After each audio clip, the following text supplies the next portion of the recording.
इस वक्त की बड़ी खबर आपको बता दें, आगरा में पत्नी ने ही उतारा पति को मौत के घाट। हत्या कर महिला ने घर में शव को दफनाया था। ये सिकंदरा पुलिस ने इस मामले में पूछताछ शुरू कर दी है। रेणुकाधाम दहतोरा में सुरेंद्र का मर्डर हुआ और पत्नी ने ही अपने पति को मौत के घाट उतारा। हत्या कर महिला ने घर में शव को दफना दिया था। साथ ही हत्या करने के बाद पत्नी ने थाना सिकंदरा में गुमशुदगी भी लिखाई थी। इसी पर अधिक जानकारी के लिए हमारे संवाददाता राकेश कनौजिया हमारे साथ जुड़ चुके हैं। राकेश, क्या जानकारी सामने आ रही है? देखिए जैसी मैं आपको बता दूं, सनसनीखेज मामला आगरा के थाना सिकंदरा क्षेत्र का है, जहां पर दहतौरा के रेणुकाधाम इलाके में इस सनसनीखेज वारदात को अंजाम दिया गया था।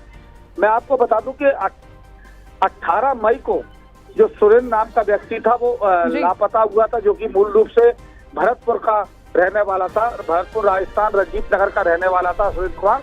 वो आगरा में आकर थाना सिकंदरा दहतौरा रेणुकाधाम इलाके में रह रहे थे। और जैसा कि जानकारी में आया, 18 मई को सुरेंद्र कुमार लापता हो जाता है और उसके बाद परिवार के लोग, जो उनकी पत्नी रूबी थी, वो भी तलाशती है। परिवार के अन्य सदस्य अनिल और जो अन्य लोग थे वो भी लगातार उसको तलाश रहे थे और इस बात का पता नहीं चल पा रहा था आखिर सुरेंद्र कुमार गया कहाँ।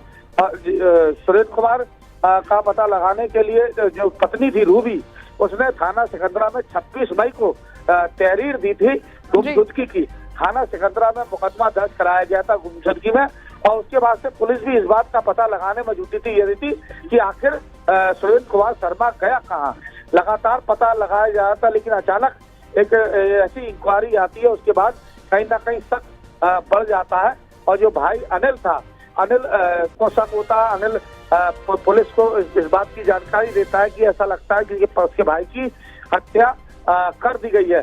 पुलिस जब आगे की जांच पड़ताल शुरू करती है, जो रूबी है पत्नी, उससे पूछताछ की जाती है, तो जब जहाँ पता रूबी घबरा जाती है कि आखिर ऐसा लगता है कि उसकी जो पोल है वो खुल गई है।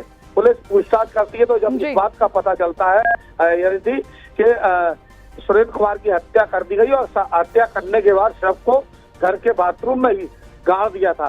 लेकिन बेहद सातराना अंदाज में इस वारदात को अंजाम दिया गया। सुरेंद्र कुमार जो कि शराब पीता था और उसकी हत्या कर दी गई और सबको बाथरूम में गाड़ दिया। ऊपर से प्लास्टर भी कर दिया गया और उसके बाद बाथरूम का इस्तेमाल भी किया जाता था। आप समझ सकते हैं कितनी दयनीय स्थिति है, कैसी दर्दनाक स्थिति है कि जो पति बाथरूम के फर्श में गड़ा है और पत्नी और अन्य परिवार के लोग उसी बाथरूम का इस्तेमाल कर रहे हैं। और लेकिन पूरे मामले का पर्दाफाश इस समय हो चुका है। पुलिस ने जब गहनता के साथ पूछताछ की, बाथरूम की खुदाई की, तो उसमें से शव बाहर निकला है।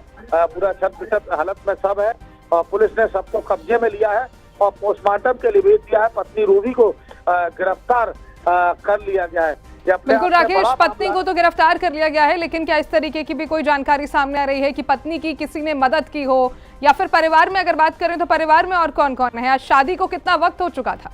देखिए मैं आपको बता दूं कि 2 बेटियां हैं, 2 बेटियां और एक माँ भी साथ में रहती थी। माँ कमला रहती थी और 2 बेटियां भी साथ में रहती थी। भाई अनिल, ये लोग कहीं जिस तरीके से जब वारदात को अंजाम दिया, ये लोग घर पर थे नहीं। उसी दौरान इस वारदात को अंजाम दिया गया और सबको बाथरूम में गाड़ दिया।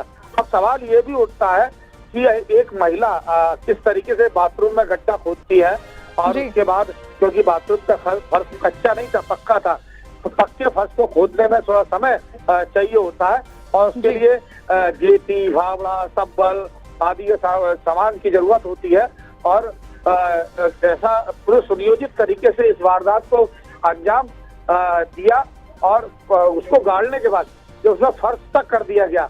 और कहीं ना कहीं ऐसा भी हो सकता है फर्श में किसी मिस्त्री का इस्तेमाल किया गया हो और सीमेंट भी लाया गया होगा, रेतिया भी लाई गई होगी, मिस्त्री भी बुलाया गया होगा और उसके बाद सबको वहाँ पर दफनाने के बाद उसमें पक्का फर्श वहाँ पर किया गया और किसी को कानो कान खबर नहीं लग पाई। ये अपने आप में चौंकाने वाली बात है। और एक और ये मामला सामने आया, जिस तरीके से ऐसे मामले अब इस दौरान में सामने आ रहे हैं। केतन का मामला सामने आया था, उधर सोनम कुशवाहा का भी मामला सामने आया था। एक और मामला आगरा में आया रूबी का। रूबी ने भी अपने पति को मौत के घाट उतार कर दफना दिया। पुलिस तीसरे एंगल पर भी जांच कर रही है, क्या रूबी के संबंध किसी और से भी थे, इस बात की पड़ताल यदि की जा रही है, जिससे और भी तथ्य सामने आ सके कि इस वारदात के अंदर सुरेंद्र कुमार शर्मा की हत्या के पीछे और भी कोई लोग शामिल थे। यदि इसमें प्रेम का एंगल, प्यार का एंगल सामने आता, निश्चित ही इसमें कोई और लोगों का भी हाथ हो सकता है। पुलिस इस बात की पड़ताल करने में जुटी है, उसके बाद ही कहा जा सकता है कि आखिर इस वारदात में और कौन कौन लोग शामिल थे। लेकिन इस वारदात में जो 45 दिन तक पुलिस 45 दिन तक ये थी तलाशती रही, और 45 दिन तक जो रूबी थी पत्नी, वो भी अपने पति को तलाश में दिखावा करती रही थी कि वो भी उतनी ही परेशान है, जबकि उसने खुद अपने पति को मौत के घाट उतार कर बाथरूम में ही गाड़ दिया था, ऊपर से पक्का फर्श कर दिया था। बाथरूम का इस्तेमाल भी हर रोज कर रही थी। और इससे बात साफ हो जाती है, कहीं ना कहीं इसमें एक और एंगल हो सकता है।